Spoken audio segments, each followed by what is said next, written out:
Hello everyone and welcome back to Lost Caverns of Ixalan draft, and this pack has at least three first pickable cards. Cards I would be happy to first pick. The Kellan, Daring Traveler, 2 mana 2/3, very nice stats. Sometimes you even have the mana for the green adventure, but it's not even that important. The attack ability is quite good. Can actually just draw your card or at least smooth your draws a little bit. It's a very good package. Kabarokti Sunborn, really good. But it is two colors. It is a card I'm willing to splash, but I don't know if I'm gonna first pick it over the Kellan. And of course the third one is Upgrade, always a good one. It's not an amazing, it's not gonna cause you any great blowouts, but it's always gonna have good use. It's very consistently good card. But I think I'll take the rare because this can actually net me more cards, and while this can do its two colors, it's a 4-drop. High quality 2-drop is gonna be better as a pack 1 pick 1 situation. If I already was in like a pack 3 and I knew that I am white and red, and maybe if I had enough 2-drops by that time, there's a chance I would have taken the white red uncommon. But in pack 1 pick 1 situation, Kellan I would say is the pick to make.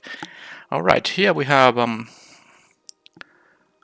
bunch of decent uncommons and the Tinker's Toad, very nice common also, which would go with my first pick. There's the Stalactite Stalker though, which I do like a lot, because if you can get one counter for this thing, it's really efficient, 1 mana, 2/2 menace, and it's not that hard to get those decent triggers, at least here and there. And of course this has the 3 mana activation too, so this can function as removal, which is even better when this has picked some counter, so you can just have some equipment on it to have increased power. I could take the Dawn Runner, which is decent continuation after the Kellan. Xenot Scout is by the way good too, but I think I'll take the Stalker. It is the best card out of the bunch, and early in the draft of course it's better to take the strongest cards, which it depends on the situation. I don't always do that, but in here I also must say that I actually do like the black and white color combination. It can work very well, so at least in my experience. I know it's not the most popular color combinations in this set, but I have had some very nice decks with black and white. Okay, how about here? Well, I guess the Marionette does synergize with the Stalker. I mean, it does, of course. The milling 2 cards easily gives the decent trigger, unless you actually mill 2 non-permanents. There's a Xenot Scout again. I mean, if I took it in the previous pack, I would just take another one here. I don't think it's gonna be the peak now. I like the Viper, but I mean, it is okay. The Viper also triggers, the decent. Okay, I'll take that. The Flail, by the way, is not good. I'm not taking that. At least not early in a draft. Okay, there's a Tinker's Toad. Now, if I am going to be black and white, Tinker's Toad is really good in that combination. It is good in well, a lot of others too, but this gives you some sacrifice fodder, and black and white has some decent ways to sacrifice things for value. Now there's still a good green card. There's an okay red card. There's a playable black card, but 5 mana card at pick number 4 in the entire draft. I'm not taking it now. It's too early to start picking 5 mana cards unless they are like actual bombs. I'll take the Tinker's Toad. I think it is the best follow-up to these things. The Quicksand Whirlpool is fine, but it's not really a card you usually are happy to be picking, at least early. Okay, 2 very nice black cards, and yeah, well, there is this Envoy of Oknecha, how a playable card, but I mean the decision is between the Visage of Dread and the Join the Dead. They rhyme too. Can I have both? I really like the Join the Dead, but this Visage is no joke, especially if you can sack this for value. The craft with 2 creatures at 6 mana is of course nice, but sometimes you don't have time for that, and you can sack this for value, which is easy with white and black. Once I actually get the cards that allow me to do that. But Join the Dead is just no questions asked. Kill most things, and with Descent 4 it basically kills everything. I'll take this because I haven't got any removal yet, so I better have some of that going on. Alright, Tinker's Toad number 2, Over the Ray of Ruin, easy peek. There's some good stuff like Goblin, Tomb Raider here, which you could take and keep it as an option to either be black red or white red, but I'll take the Toad now. Now I need some of those things that actually, sacrifice things for value. Now there are plenty of them in both black and white. Alright, Deathcap Marionette here is gonna be the pick. Black and white usually is a little bit of a slower archetype, so I don't mind playing 1/1s defensive creatures at 2 mana. Alright, Glorifier of Suffering is one of the, things that actually can sack things for value. I'm just also seeing a Get Lost in here. Now, giving them 2 map tokens isn't the greatest, but it's still quite good when you hit a very... you can just hit a big creature or maybe with the combat trick or something. I really would want to have the Glorifiers in this deck with double Tinker's Toad already in here, but I'm taking the Get Lost. It's just still gonna be good removal.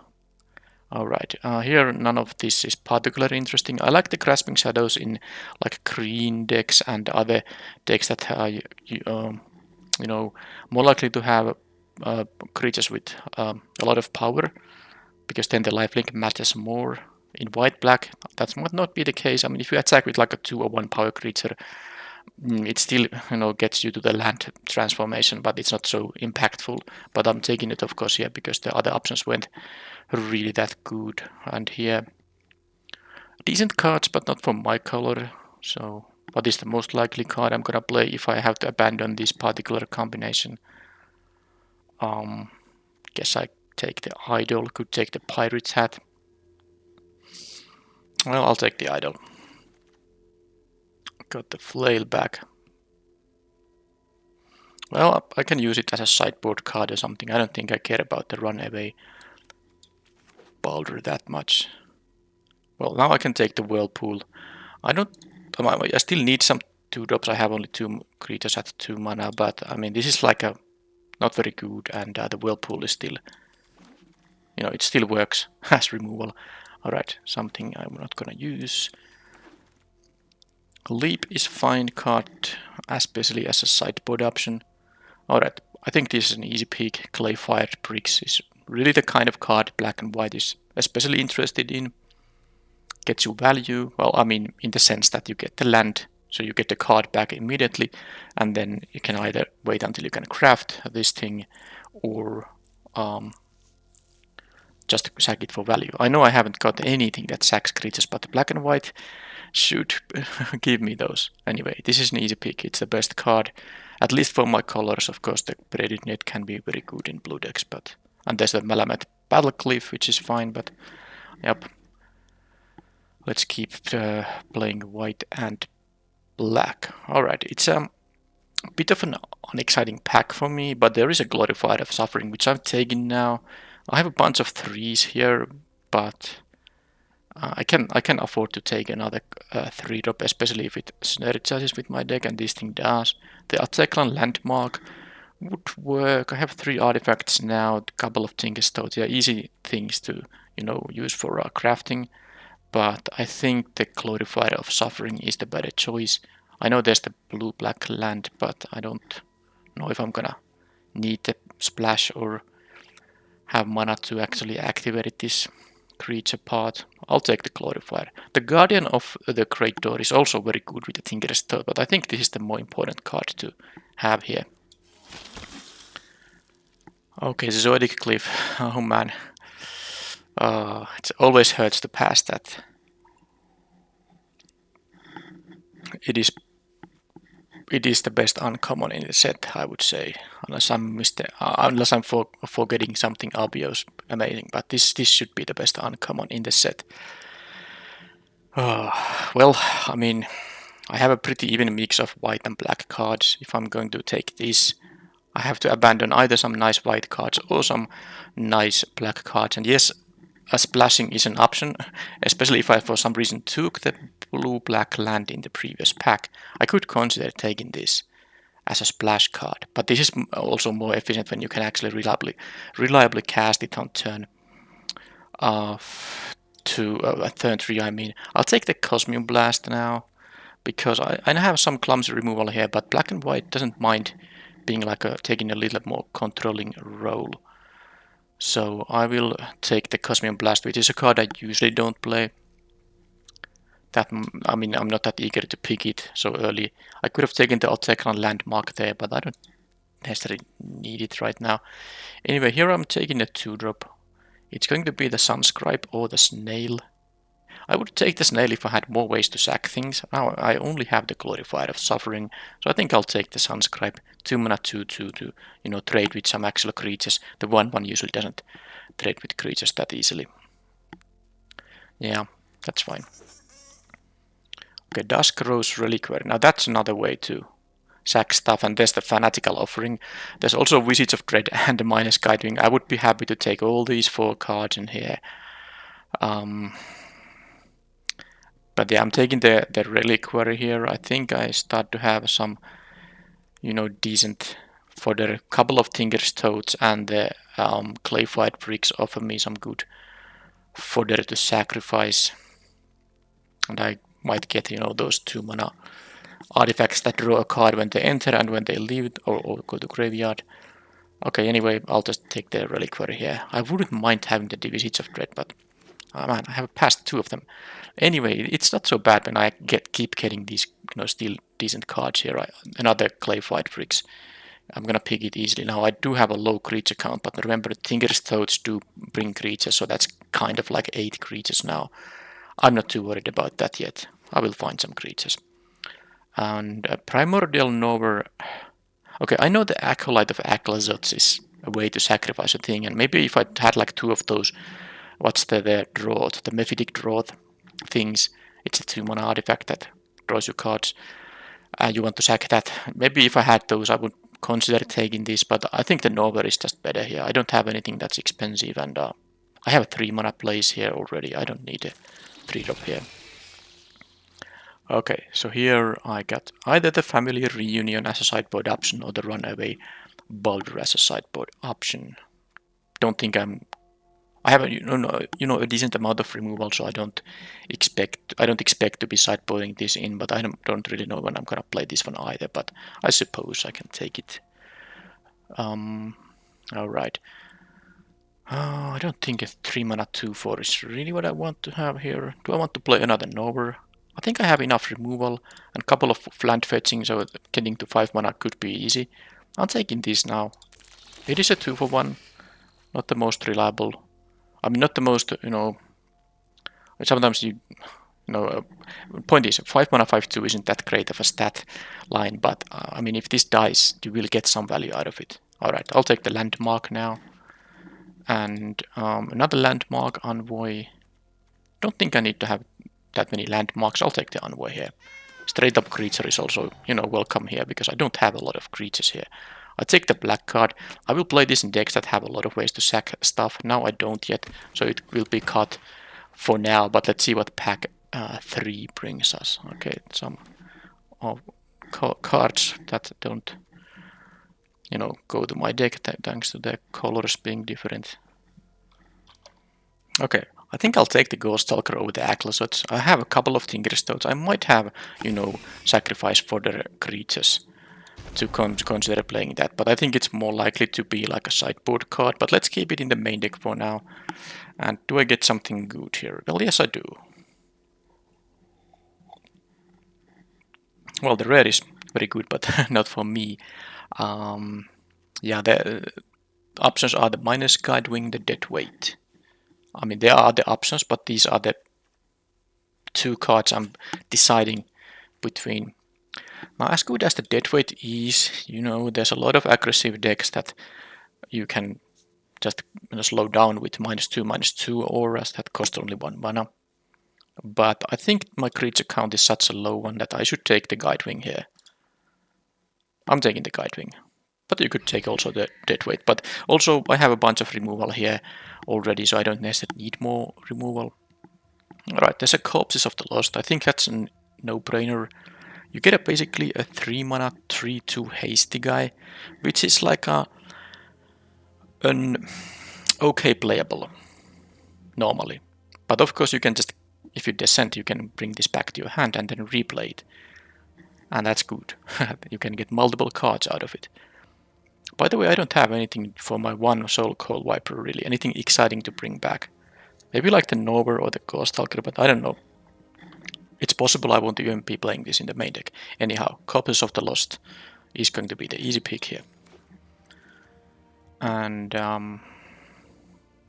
alright, I got decent options here still. Let's see the mana curve, like 2 mana creatures, there's 1, 2, 3 only. But there are a couple of 1-drops.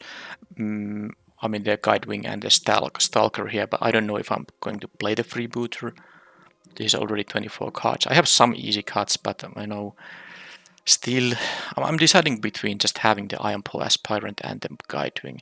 You could consider the Conservator. This can, net you something. There's also the Echo of Dusk, by the way. I don't know how well I'm gonna descend here. I think the safest is just to take the Guidewing. It's just a nice card.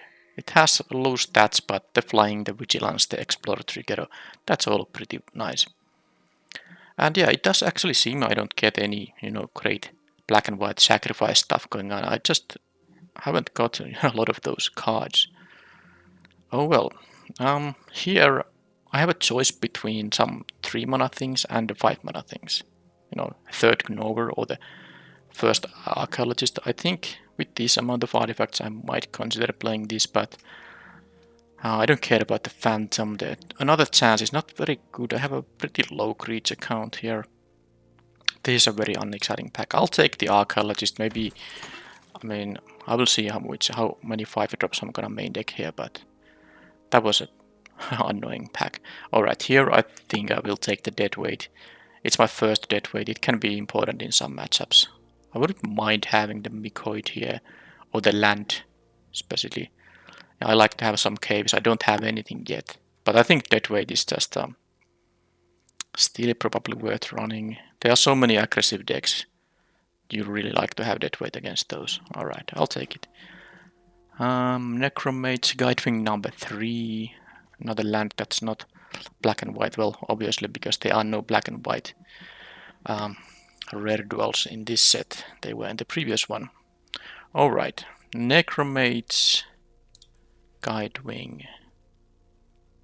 Well, if I'm gonna play the Ghost Stalker, I should play the Necromage.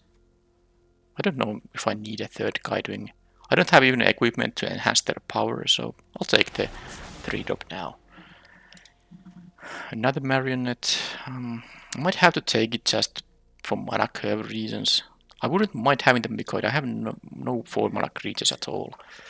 Do I have enough early game? I guess if I count the Cosmic Blast, I might though cut it.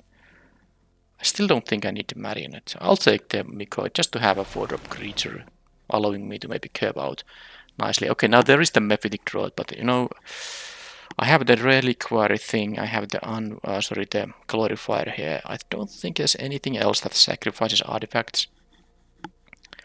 I can't really play it in this deck. I really expected to get more things, but I have a good option for me. I have a Hidden Courtyard. One cave is welcome addition here. Okay, Sandwing would make the Soul Cold Viper slightly better, but I think I'm going to even maybe consider cutting that card. I think I'll take the Hammer. It's decent with the Guidewings, although this might not be a main deck card, but it's a sideboard card when I need to destroy an artifact or an enchantment. Yeah, I don't think I'm going to play the Guidewing thing. Alright, do I want to have a 2-drop that mills 2 and has Death Touch, or, can deal more damage by attacking? I don't know. I don't think I care about milling that much, and artifact I care about for crafting purposes. Alright, yep, let's take the second family reunion here, and let's take the uncommon over the commons, and Cartographer's Companion. Okay, I think I'm more interested in second copy of the Mycoid thing. Okay, sure. And that's that.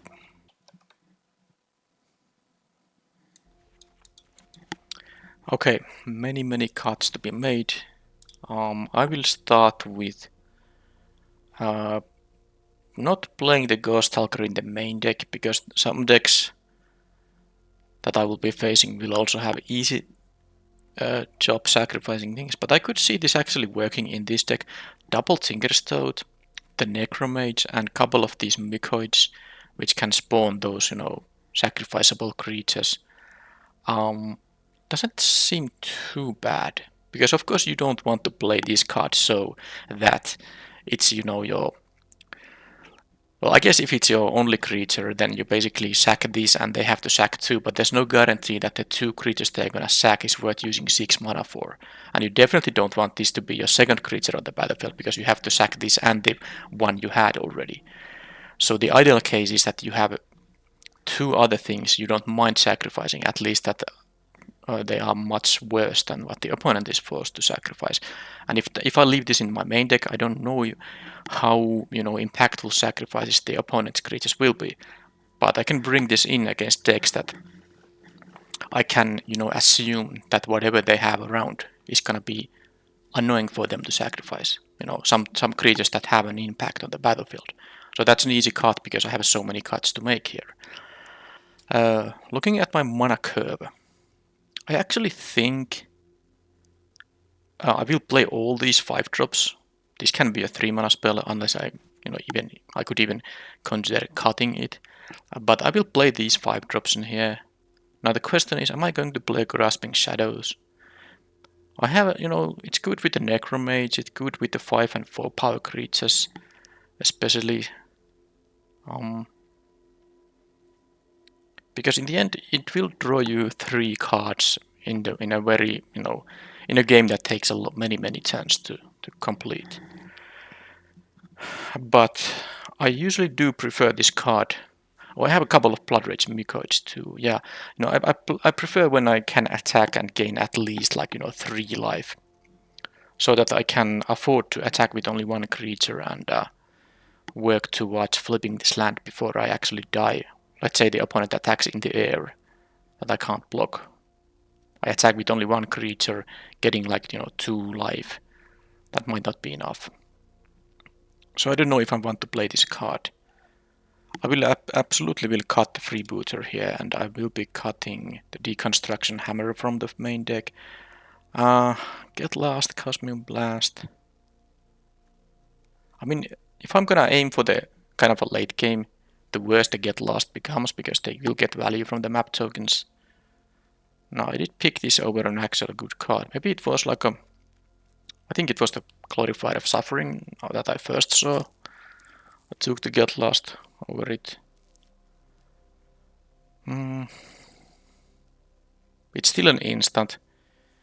2 mana instant. Also destroys enchantments or even the one planeswalker in the set. Well, that's not a reason to play it, but it's basically because it's so flexible. It's easy to cast. And when you can blow out, if they have a combat trick, then you can basically the map tokens are not gonna even be a big deal because you get 2 cards with 1. The creature count is now 16. I can cut some creatures, anything in the 3-drop slot. Yeah, they actually ease the Soul Coil Viper, because the best things to bring back is the Knower or the Archaeologist, but in the end this is a 3 mana 2/3. That's not a stat line you are happy to play, so you want to use this ability. Now this also enables Descent, but I think I have only 1 card that cares about descending. So I'm gonna cut it. I don't need another 3-drop. This actually doesn't synergize with my deck that much. Alright, now the Corpses of the Lost and the Tinkerstoad, those also count as creatures, so this is actually still going to be 18 creatures. So I could see cutting some. How about the Landmark? I have fairly easy time crafting with an artifact. I have 2 artifact creatures that will just end up in the graveyard. The Tinkerstoad I can craft easily. I mean, this easily go to graveyard, but even if I don't have the extra mana to gain the life, I can craft these from the battlefield if I need. But still, do I need a 1/4 flyer? I'm also thinking about the Grasping Shadows. Is this can be a bit slow in some matchups. Maybe if I cut this from the main deck, and then if I cut the landmark too, maybe in some matchups I care about being able to fly over, because of course this makes one of your ground creatures fly as well. But I could see not playing in the main deck. And with the double clay fired bricks, this is gonna be a 16 land deck. Okay, 16 white, 10 black cards. I think one of these white removals, or like, let's put the white removal here. In addition to these removal spells, I have a Deadweight and Join the Dead, which I am going to play in the main deck. Yeah, I'm gonna have 2 other removal spells. Maybe it's just the Whirlpool that is the least exciting one to main deck. Yeah, I will sideboard this in when I'm kind of in a matchup where the racing happens. When the opponent will have tapped creatures I can target. Sometimes this can be quite awkward when you are kind of trying to win through their defenses and then you have to wait until you have 6 mana to cast this. So I could see cutting this, but I want to have the rest of the interaction here, and then I will make one more cut, which is going to be... Oh, by the way, one other thing that is good with the Ghost Hulker is, of course, the clay-fired bricks. Now, it's a pretty, very late game thing, but you can craft these to get those 2 tokens as well. Then you can sack them for the Ghost Hulker. Yeah, the Envoy is like okay. 3 mana 3/3. It's a good turn 3 play no matter what, and then sometimes you will have a little bit of extra mana, so you will make those gnomes. But yeah, I do have to cut a card. It's not an easy decision here. I kind of want to play the Mycoids just to have some, curve out potential. I want to play 1, 2, 3, 4, 5 drops if possible. I mean, it's not usually how it's gonna go, but I at least prefer to have a 3 drop on turn 3 and a 4 drop on turn 4, or 4 mana worth of plays on turn 4. It can be also like a 2 drop and a 2 drop, but regardless, I don't want to have a hole in my mana curve in the 4 slot. I could see cutting the Archaeologist, but I have a few things to bring back. None of them is like too amazing though. And a 5 mana 4/4 is not great. Of course, you can just scry 3 too. You don't have to have something to bring back. Really depends on the matchup if it's gonna matter or not. Getting back something like a Tinker's Toad can be huge, or it can be like the opponent doesn't care. Okay, I'm gonna cut the Archaeologist. I don't have that many great artifacts to bring back. I don't even have the, the white 4 mana artifact creature that can pick up counters when you tap things. It would be nice to bring it back with the Archaeologist, but I suppose this is the deck now. It's not the greatest. I really was hoping to get those Mephitic draws and ways to sack them, get some nice extra card draw, but I didn't get there, and this is the deck I have now. Even the Miner's Guidewing is like not the best in this deck, but it's usually a card worth playing no matter what. So let's just add the lands now. And it's gonna be an even split here. It's 16 lands, although, I mean, these bricks, well, this require white mana to get another white mana. I don't have any double caster white things, but yeah, I can't play less than 7 white sources. I mean, less than 8, because I do want to hit even the 1 drops, and of course the 2 drops here. Alright, so this is the deck. Not the greatest black and white deck I have had, but let's see if I can get some use out of the Corpses of the Lost. And I have some sideboard options to tune the deck a little bit better against certain kind of matchups.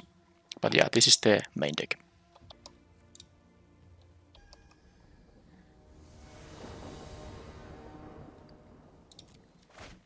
On the play with it's a decent hand, especially if I get a scry out of this effect, so that basically means they won't deadweight this or have like a 2/3 blocker of their own Kellan or something, or the the blue 2 drop that is a 3/3.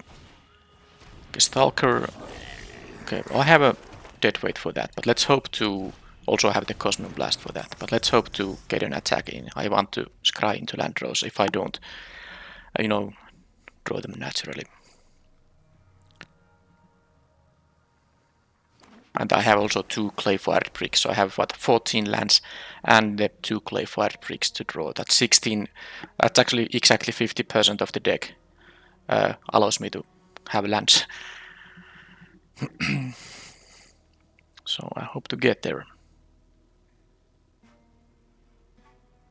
Dead weight from them would be quite nice, killing my 2-drop and also getting a counter for this. But let's see what they're gonna do.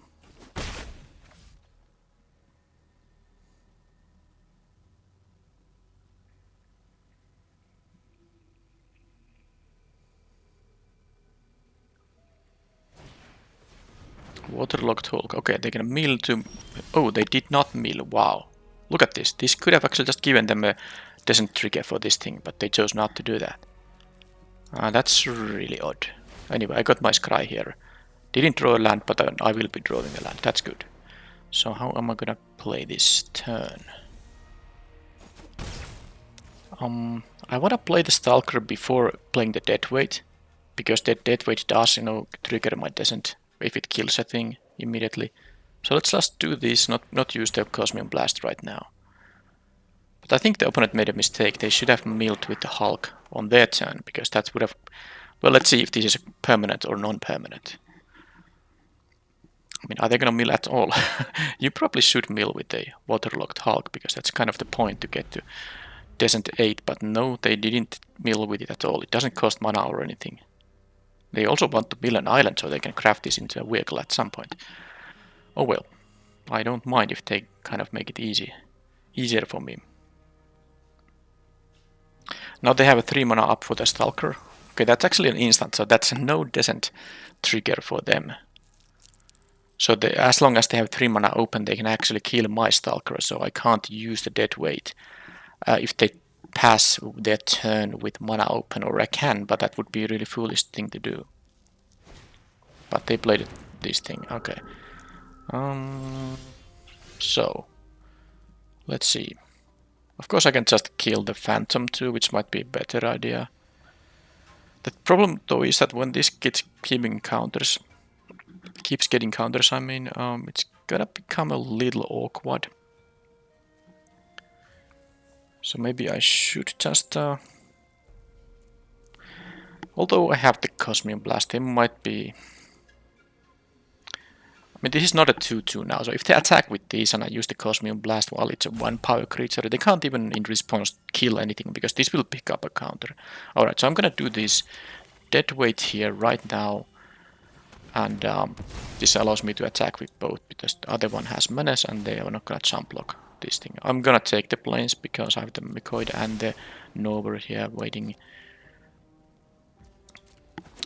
But yeah, I think I do... It's optimal use of mana also to use the Cosmic Blast, unless they, you know, choose to not attack with it. They might have a Fanatical Offering, but I can live with that.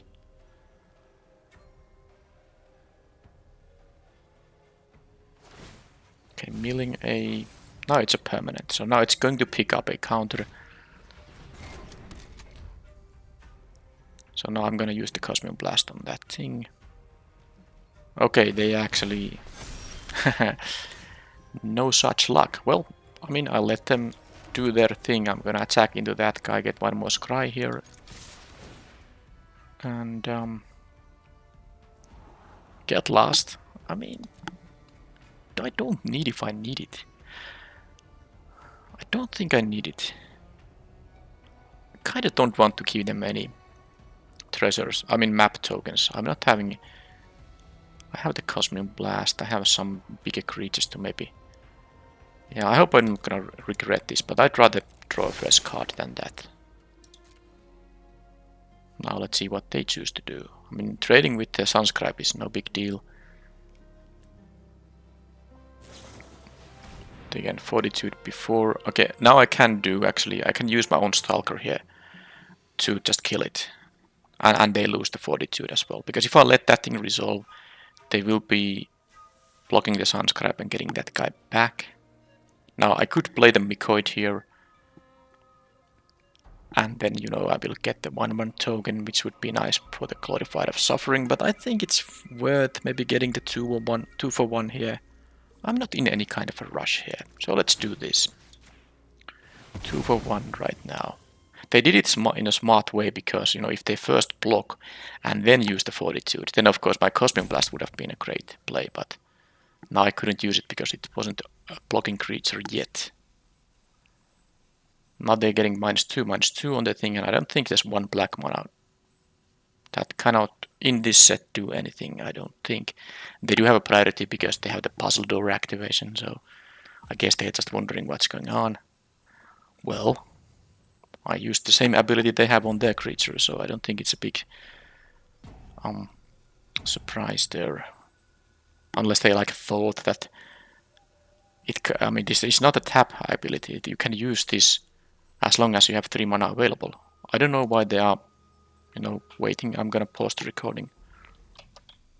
And now they're running out of time. With the timeout, it's gonna resolve. Fortitude doesn't do anything. I have no play either. But it was a 2 for 1. It cost me tempo because I could have let the thing happen. They blocked the Sunscribe. The thing only comes back as a 1/1, and I can play the Mycoid. And I would have, you know, my own Stalker as a 3/3 in that case, the Mycoid and a 1/1. So it's possible this wasn't even such a great play by me. But yeah, because I would have gotten a 3/3 Menace, because they of course couldn't have blocked this one. I was just a little bit greedy getting the 2 for 1. It feels like the game might take a while, and that's why I considered, you know, netting resources here.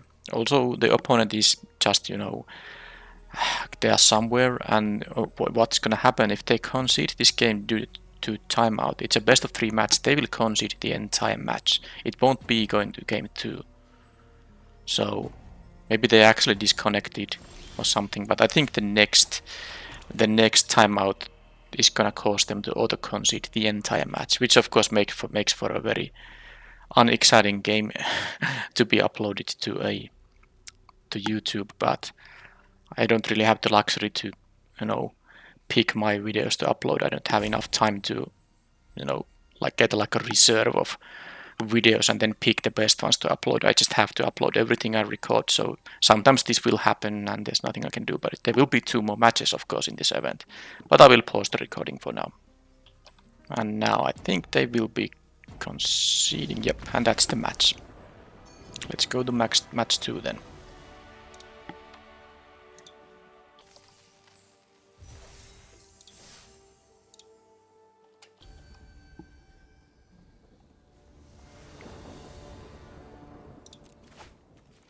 On the play, 1-drop, 2-drop, 3-drop, like I said.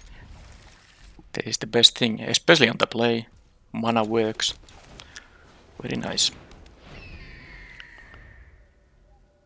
Even get maybe some scries here to, you know, to make sure I don't flood out too badly.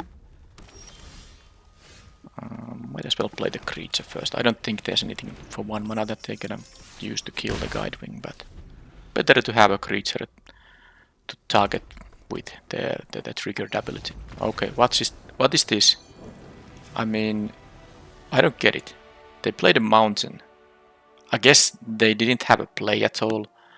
And they were facing down 3 power of clocking, and then of course one of that is, you know, evasive, but that was a little bit premature. Well, I saw 2 mountains. I don't know about their deck, so I'm gonna just ship the same build here now. Okay, some weird stuff going on in this event now. Not the greatest video in terms of, you know, entertainment value or anything. And this is a keep. If I get 1 land, I have 2 castables. With any land I can play this, and if I actually get my black mana, I have the Corpses of the Lost here. Maybe I get a scry out of this thing. But this could also, you know, backfire badly if I get multiple. Well, no worries. No worries, I got the swamp even here, so I can go with the corpses of the Lost right on the next turn. So now they didn't concede, but they got that thing, which is fine. I would have preferred, of course, them having a creature so that I could maybe get the descent thing happen. Now there's actually a question of, do I want to play the cops on this turn and have a hasty 3-2 or just the envoy? Because although on the other hand, next turn I can play the marionette and okay, I'm gonna just go for the hasty guy. Because you could do it either way.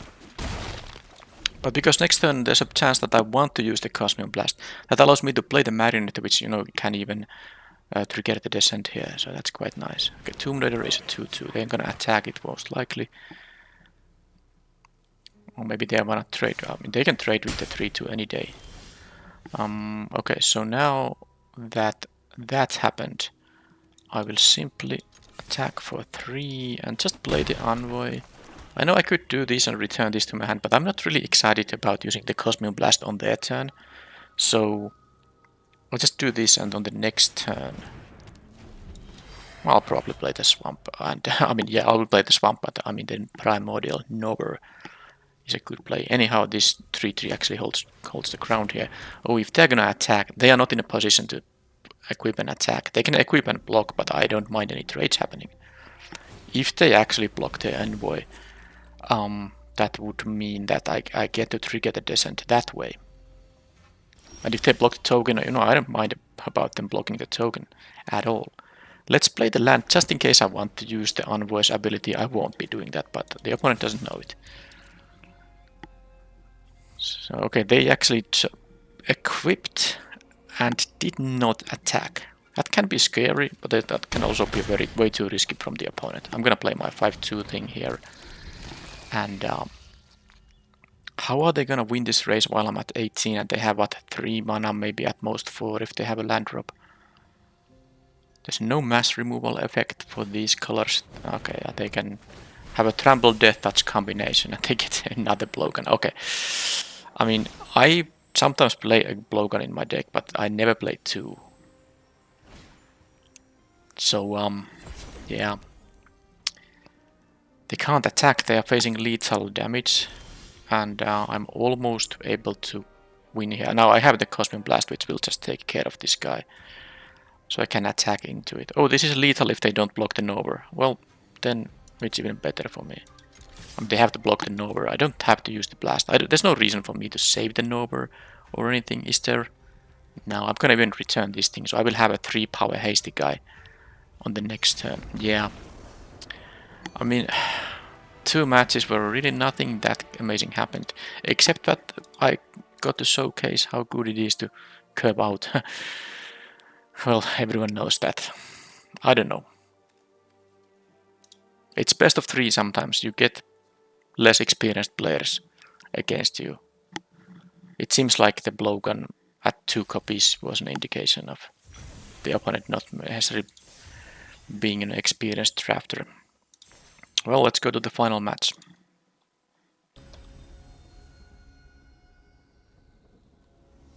I'm also on the play in each of the games, but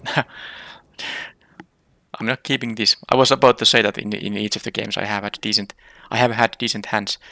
But yeah, now it's time to go to 6, but I have a good 6-card hand here. I do need to figure out. Yeah, I think this is the Get Lost. Oh, opponent mulligans too, they are friendly. I'm gonna get rid of the Get Lost because the Cosmic Blast will work in the early game as well enough, and I don't have to give them any map tokens. So yeah, both mulligan to 6. I have a very nice Kellan here, my first pick in the draft. Well, there's nothing for 1 red that they can use to kill this. And I even have the Cosmic Blast, so if they do have, like, let's say they play an island and a 3-3 for 2, I would have been still able to attack with the Kellan. And there's no upgrade, which would have been another answer for the Kellan. So let's get some value now. I could play the Glorify and sack the Guidewing, but that's not necessary. I like to have my flyer around. Oh, I even got the free card now. Wow, what a curve out here. And it's even a 3-drop. So, you know, 1, 2, 3 on the play. Yeah, this is pretty good stuff. And I have the Glorifier now, which is gonna be quite good once the Necromage trades with something and gives me the fodder. Okay, Rock Slide is... that's fine. They're facing quite a bunch of damage there. And yeah, I'm not gonna use the Glorifier right now. I'll just play the Marionette. Don't even know if there's any reason for me to mill. I have some cards that care about having a decent count, but I don't actually think there is a reason. Nothing cares about my graveyard. I have some... okay, I'm gonna mill after all. Because I do have some, you know, craft shenanigans going on. It's better to have stuff in the graveyard. And I'm not gonna self-mill to death. Burning Sun Cavalry and then 3 more mana left. Talis Favor, sure, what are you gonna hit? Oh, very good one. Very good one for sure, but I do have the Cosmic Blast here. So I can do that. Yep. They're gonna block with the Brontodon on the Necromage. I assume. It's possible they are not going to do that. But it is 5 damage I'm offering, so I don't think they want to go to 7.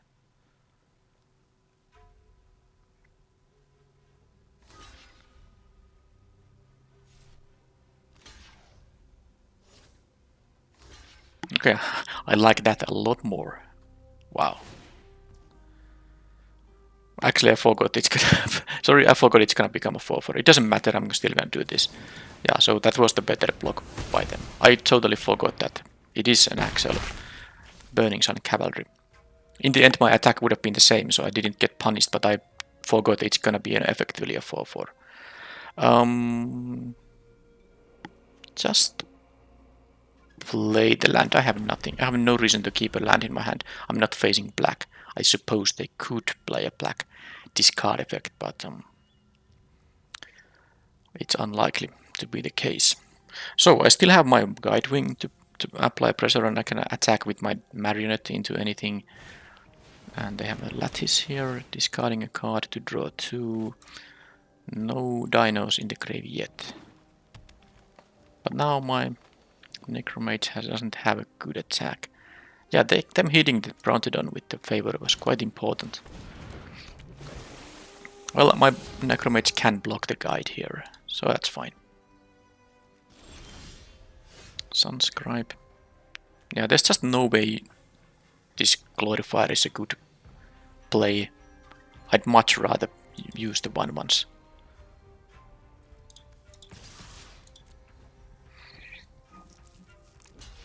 I mean, maybe I was supposed to... well, not, maybe not. I mean, I was thinking about if they actually block with the Frog, I should play the Sunscribe to maybe explore with that, but I would have wanted to explore with the Necromage anyway. Making it into a 4-2 would matter against the Brontodon there. But yeah, they blocked the guide, understandably, because they knew that I have the Necromage to block with, so... well, as long as they don't have a fast clock and they have no clock whatsoever, okay, they are gonna have another thing. Making a double block is too risky, they might have a combat trick, so I'll take the 3. Of course I can take the damage, but I assume they have a blocker now. Well, that's actually not... I mean, the Necromage can attack now. That's good. Can't attack with the Sunscribe though, but this is still fine. By the way, they can use the Brontodon to kill the Sunscribe if they want to. So, what's going to happen now is that... well, I don't mind. I mean, my Guidewing will target the Sunscribe. If they block the Guidewing with the Frog and the Necromage with the Dino... well, maybe they don't block with the Dino. They are gonna do that though, because that allows them to also turn the Sahil's Lattice into a Dino. That's gonna be a 4-4 in fact.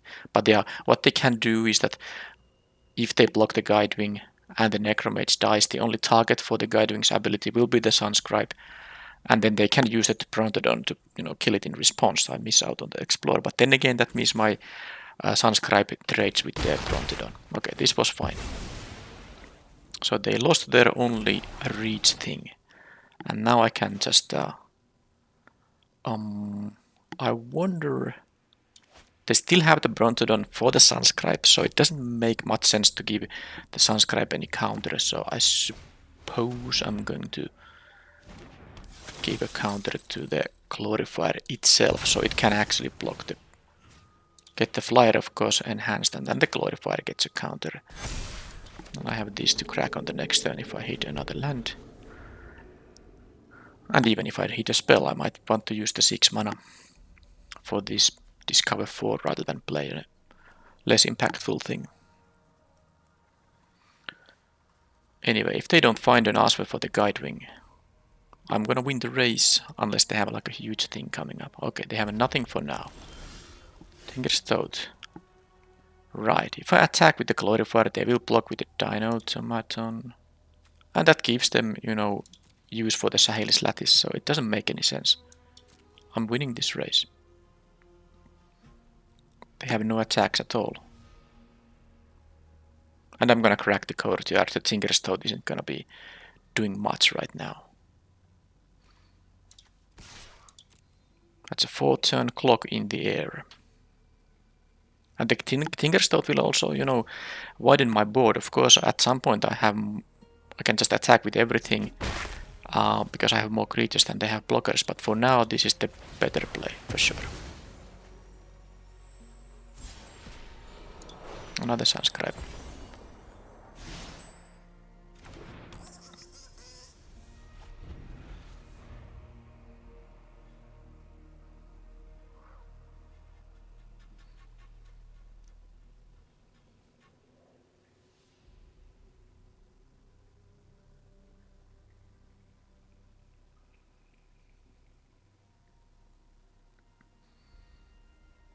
So any kind of a ground creature is not gonna matter. They need an answer on the Guidewing.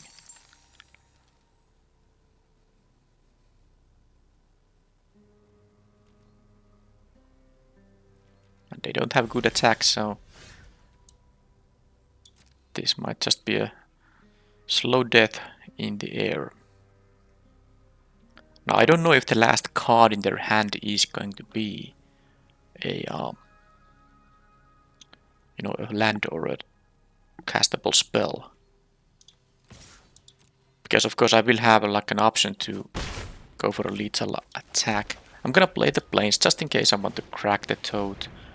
The Glorifier is one of my only things.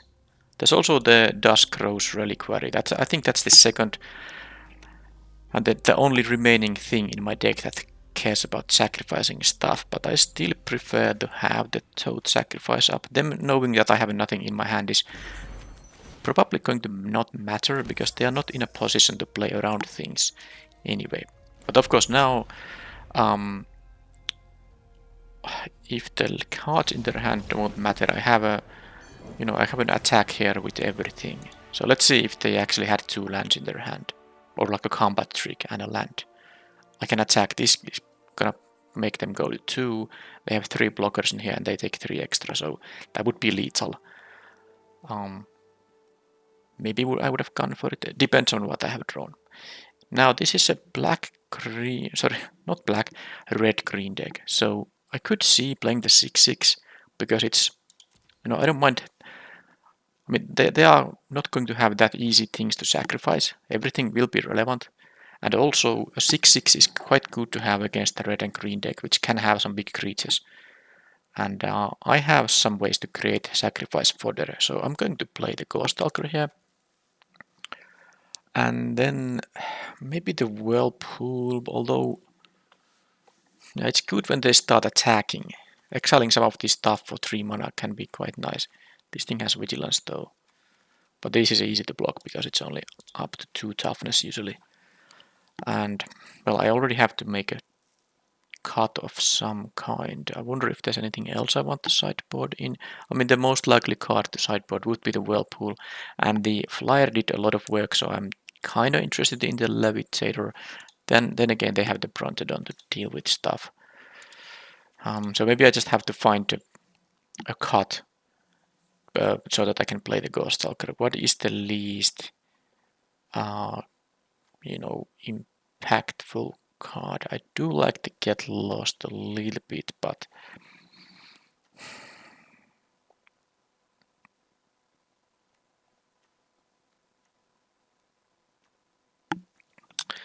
kinda like all the other cards more. You know, getting them... I keep cutting the Get Lost or not playing it at all. Maybe the Cosmium Blast they saw this card. Okay, Cosmium Blast can be annoying if they have a pump to respond with and they play green. So I'm gonna cut the Cosmium Blast instead of the Get Lost. This is my choice.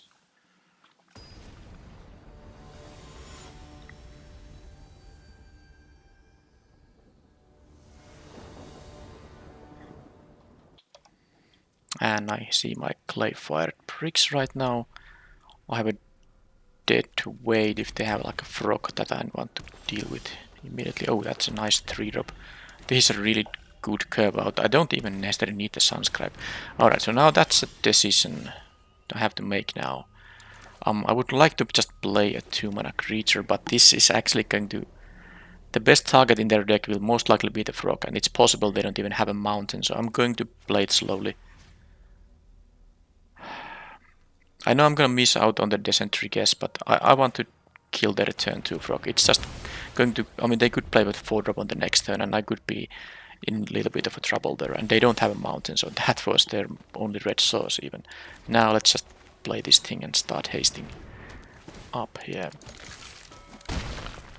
I will get some Descent trigger at some point, I'm sure. Okay, they got the mountain. Coloss Dactyl, alright, well, there goes my attacks. I guess I'll just play the 4-drop. Yeah, this is a problem. 5 toughness makes it so that I need this thing transformed to be able to attack. Alright, well, they definitely have good stuff now going on. At least they can't... I mean, they can attack with the H-Quint, but blocking it is no big deal. Yeah, now I think... Well, let's see. Yeah, I can attack with a 3-2, still have a little bit of a race going on. And I suppose I'll just play the creatures for now. This in theory gives me, you know, double blocks, but it's way too risky to go for a double block. If they attack with the Coloss Dactyl, I will block the H-Quint with the Envoy if they make the attack. Yeah, I'll let them use a trick of some kind. I know I could double block, but if they have the +3/+3 or the first strike +2/0, it's too risky. I just trade the Envoy and whatever they are having there. It's even better than that. They get the Sunscribe. Oh, if I knew that, I would have actually gone for the double block. Well, you couldn't know that. Yeah, the Coloss Dactyl, that's a really good uncommon. I'm actually happy to first pick this thing. This is such a great stat-wise. I am in huge trouble here.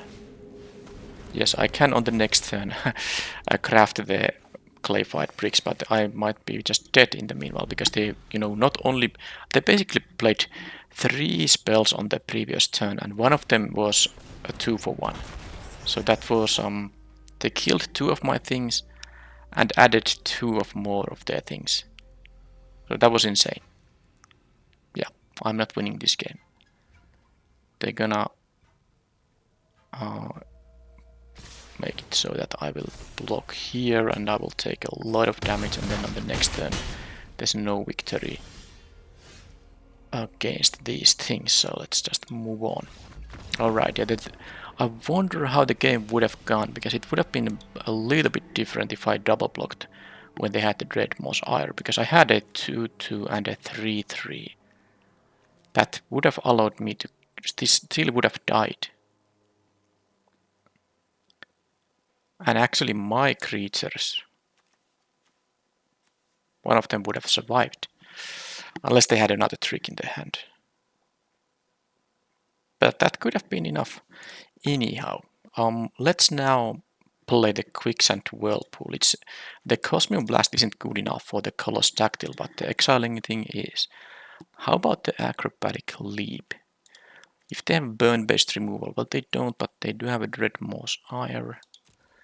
I wonder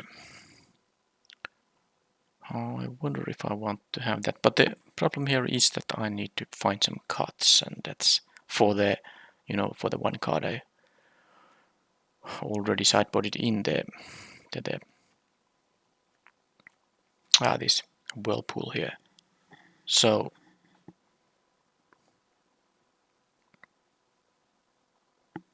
I could actually see cutting one of the guide wings. That was a reach thing, yeah. 1-1 isn't that great. I'm gonna cut one of the guide wings. That's what I'm doing here. 1-1 doesn't, impact the board too much, and it was of course important in winning the game 1 here, but I don't think that's like a very reliable way to win these games. So this is my sideboarding here. Hopefully the Ghost Stalker can do some work. I also will be on the play now. But that curve they had in the previous game, that was amazing. Despite me killing that frog there.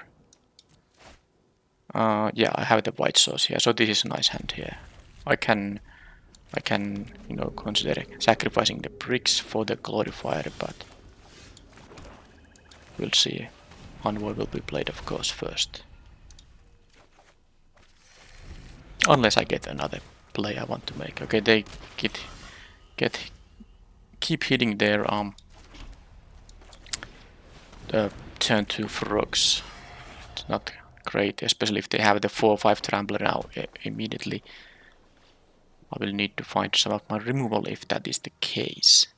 Some of the removal that actually hits them. Alright, so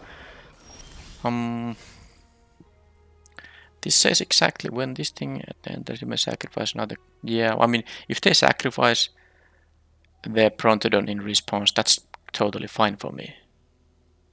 So I'll just let them do that if they want to.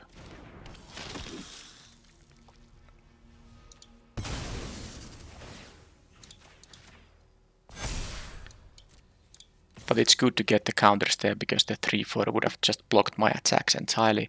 Now I can at least apply some kind of pressure. Now with my lands here, of course, it doesn't seem very good, but of course I can always draw multiple good draws back to back, so game is not over. But if they have a good mix of lands and spells, or mostly spells in their hand actually, now that they have access to 5 mana, I might be in some trouble here. Okay, Tally's Favor hitting this time into a diamond pickaxe. Well, I guess I'm not having any attacks now unless I find my removal, because I don't see them attacking with the Brontodon, and there's not much for me to do here. There's not really that much of a reason to be milling here. I think I'm gonna decline this.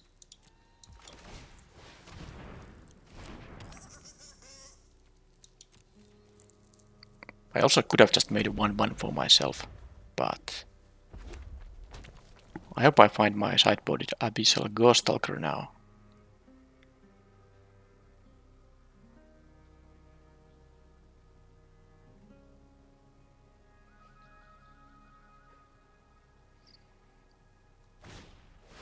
Oh, Spelunker X equals 4. That's pretty nasty. They have a Huatli here. Okay, I think the game is gonna be over if I don't find a answer for the Huatli, and I need it fast. Okay, so let's attack with a 1-1. It's kind of the same as I made these 4 power creatures, and I still can't attack into their board, which has now 2 5 toughness creatures. Only attack I can make is with the Marionette here. Okay, let's get something good here. If it's a removal spell, I need to keep it in my hand. Okay, well that actually triggers also the descent because the land went to graveyard, but it was a good hit for this cover 4. The problem is I'm dying if this gets to... at 8 mana they could even just play and use it immediately, but they were not gonna be at 8 mana yet. They're actually at 7 mana this turn. And they went for the Huatli play here, so now I need to find a kill spell on it. Because you don't beat a... In this board state I won't be beating this thing. This is just gonna be crazy. Okay, removal on Huatli immediately.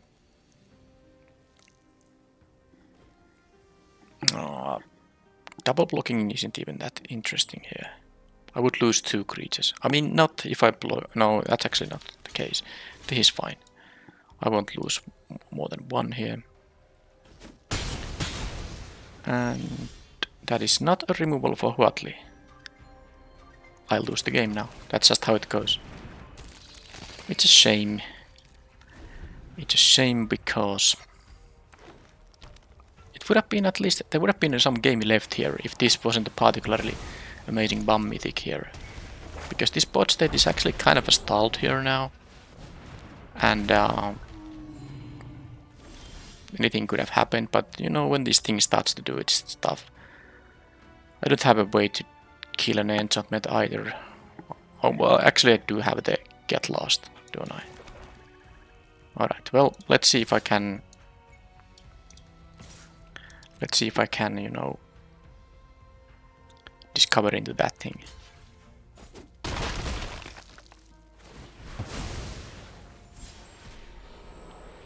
Join the Dead is kinda not so useful now, but let's kill this thing regardless. They didn't even have mana open to kill the Sunscribe in response. But yeah, the chapter 3 is going to give them a...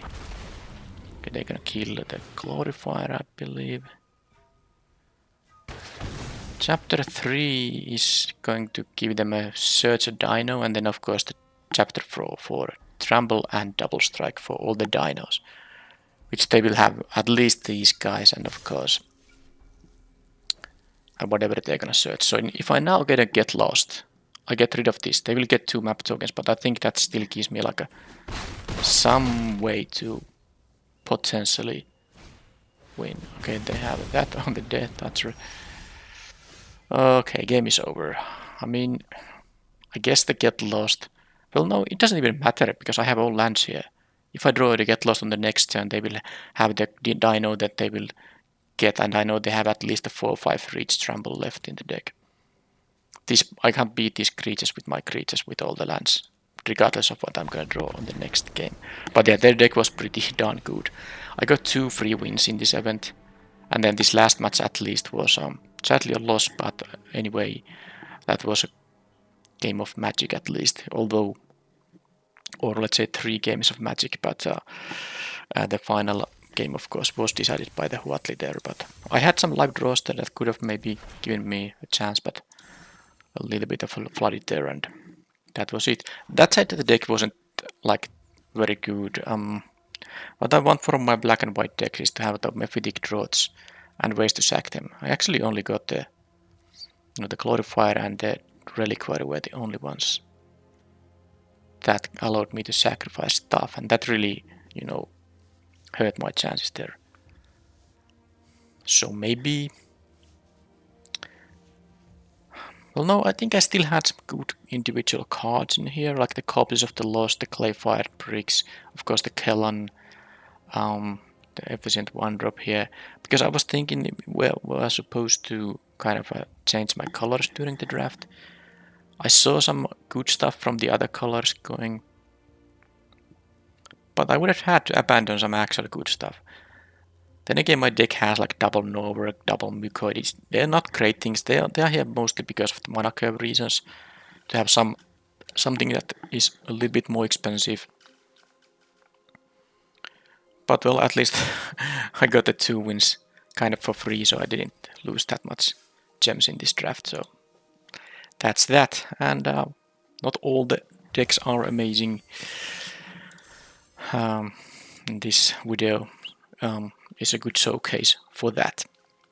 Anyway, I will see you in the next one. Thank you for watching, and bye bye.